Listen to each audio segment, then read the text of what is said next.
तो दोस्तों, स्वागत है अपने चैनल में जिसका नाम है मोटिवेशनल कट्टा। तो आज हम पिता की 4 बातें कहानी सुनेंगे।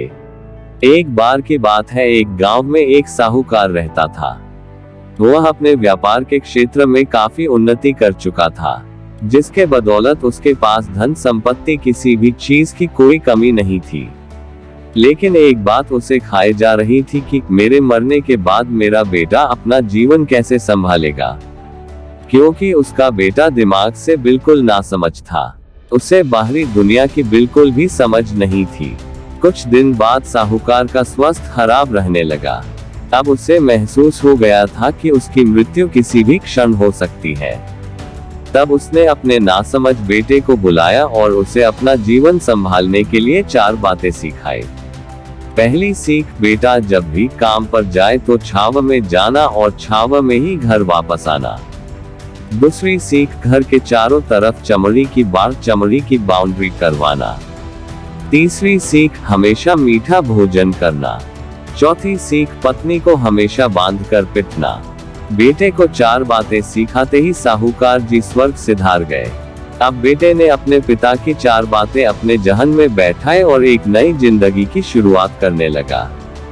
जब उसका काम धंधे पर जाने का समय आया तो उसे अपने पिता की बात याद आई कि पिता ने कहा था, कभी भी काम पर जाए तो छांव या छाया में जाना और छांव में ही वापस आना। क्योंकि पैसों की कमी थी नहीं, इसलिए उसने यह बात याद करके अपने घर से ऑफिस तक एक बहुत बड़ा टेंट लगवा दिया ताकि धूप से बच सके। पिता की ही बात याद करके अपने घर के चारों तरफ भैंस की चमड़ी की बाउंड्री बनवा दी, जिसकी बदबू से आस पड़ोसी दुखी होने लगे। लेकिन पिता की बात तो माननी होगी। प्रतिदिन अपनी घरवाली से भोजन में केवल मीठी चीज बनवाता, जैसे हलवा, खीर आदि। एक दिन उसकी पत्नी ने अनजाने में कोई गलती कर दी तो पत्नी पर उसका गुस्सा इतना भड़का कि वह उसे मारने पर उतारू हो गया। लेकिन उसे फिर अपने पिता की बात याद आई कि पत्नी को हमेशा बांध कर पीटना। यह बात याद करके उसने अपनी पत्नी को रस्सी से बांध दिया और जैसे ही उसे पीटने के लिए लाठी उठाई, पत्नी ने गुस्से में कहा, रुक जा नासमझ, अब मैं बताती हूँ तुम्हारे पिता की 4 बातों के सही अर्थ क्या है। तब उसकी पत्नी उसके पिता की 4 बातों के सही अर्थ समझाना शुरू करती है। पहली बात, काम पर छाव में जाना और छाव में ही आना। इसका अर्थ है प्रतिदिन काम पर सूर्योदय होने से पहले जाना और सूर्यास्त होने के बाद घर वापस आना, ताकि अपने काम में इतने व्यस्त हो जाओ कि बाहरी दुनिया के मोह माया से दूर रह सको। लेकिन तुमने तो घर से ऑफिस तक टेंट लगवा दिया ताकि तुम धूप से बच सको। क्या ये उद्देश्य था तुम्हारे पिताजी का?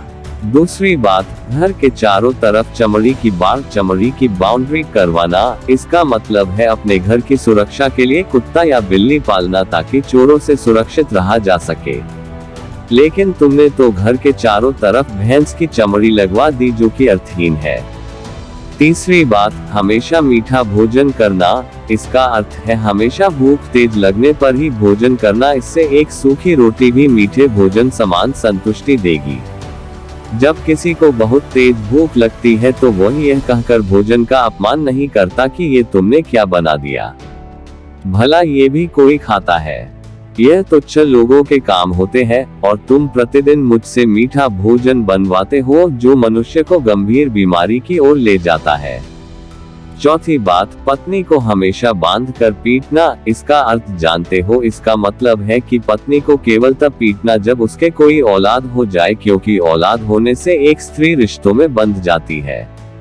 जब तक किसी स्त्री के औलाद नहीं है तब तक वह स्वतंत्र है। अगर उसकी आजादी छीनने की कोशिश करोगे तो वह अपने स्वतंत्र मन से कहीं भी उड़ सकती है। हाथी के दांत दिखाने के ओर तथा खाने के ओर। अर्थात पिता ने सिखाया कुछ और, बेटा सीखा कुछ और। उसकी पत्नी इतने दिनों से मौन इसलिए थी क्योंकि वह अपने पति के नासमझ दिमाग को भली भांति जानती थी। इसलिए उसने अपने पति को उसके हाल पर छोड़ दिया, करने दो जो करता है। लेकिन नौबत जब सच में उसके ऊपर आ गई तो वह भड़क उठी और उसे अपनी चुप्पी तोड़नी पड़ी। पिता की 4 सीख हिंदी कहानी आपको कैसी लगी, कृपया कमेंट के माध्यम से जरूर बताएं।